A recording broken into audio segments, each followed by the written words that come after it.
Ladies and gentlemen, welcome back to another episode of Forgotten Vehicles. In this one we're going to be talking about a variety of vehicles, but before we do that, let's dive into the last episode and the Easter egg of it, because it was a pretty simple one. It was the license plate which simply said Red Rocket, which was a reference to the South Park episode where that happens in as well. It was once again a group effort, so congratulations to everyone, you did the right thing. I do want to point out one particular comment which I thought was particularly funny, because this wonderful man is pointing out that the clip I was showing at 3 minutes 45 seconds is a classic case of a woman catapulting away at the very glimpse of Gtamen. Thank you, Perry.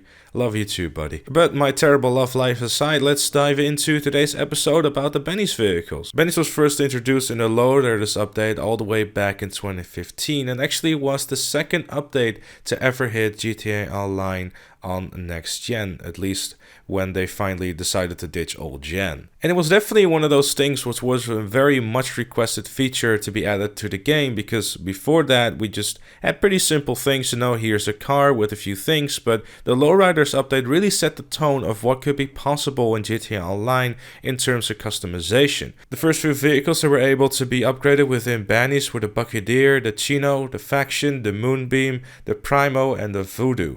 Now these vehicles, normally if you're just, seeing them as cars as they are, they're pretty bland and boring, but if you bring them into Benny's, you could start adding hydraulics, and the amount of customization that was possible is till this day one of the best ones inside of the game. There are so many things that you can do with it, from license plates to liveries. Hell, you could even start changing the interior, because up until that point you were not able to change the interior at all. You were just kind of stuck with what was in the car by default. But with the addition of Benny's, you were able to start changing the color of the inside, even changing the steering wheel, and my personal favorite, that little bob head you could have in the middle of the car.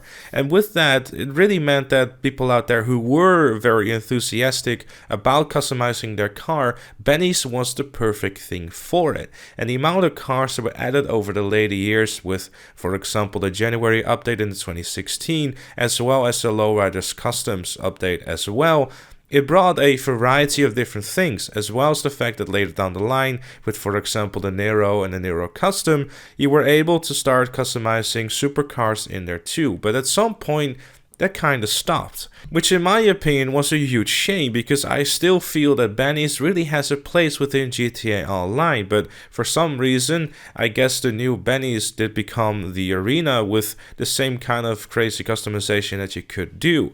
However, I just find it a huge shame that you weren't just simply able to go to Benny's and you would be able to start customizing cars there, because it really feels like, and I've touched on this many times before, they've basically left Benny's for what it is, and then basically grabbed that idea and then implemented it within Arena Wars, which in my opinion was not really necessary. It especially gets annoying when you can literally bring Benny's vehicles inside of the arena and start customizing them there. Pour some liquor for our homie Benny's, because that man is currently out of a job. And it's a shame, because I feel that there's so many vehicles still out there in GTA Online which on its own, in its normal state, are extremely boring cars in terms of customization, but if they could get a lick of code from some Benny's action, they could really benefit from becoming something much more interesting. And sure, we can all agree on the fact that the chances of Benny's getting some love again is very slim, but with that said though, it would be very nice to maybe see a car or two, being added to Benny's again for a little bit of a sign of life for the guy, I suppose. And even if that's not gonna happen, maybe even in the next iteration of GTA Online, we'll hopefully see that happen at some point, because having a custom shop like this is definitely something that is very cool, and I'm sure it's also very much appreciated by those out there who really love to customize their car with a lot of variety. But that is just some of my thoughts about Benny's. I of course would love to know what you think in the comments down below. Leave a like if you enjoyed, subscribe for more, and I'll see you all later.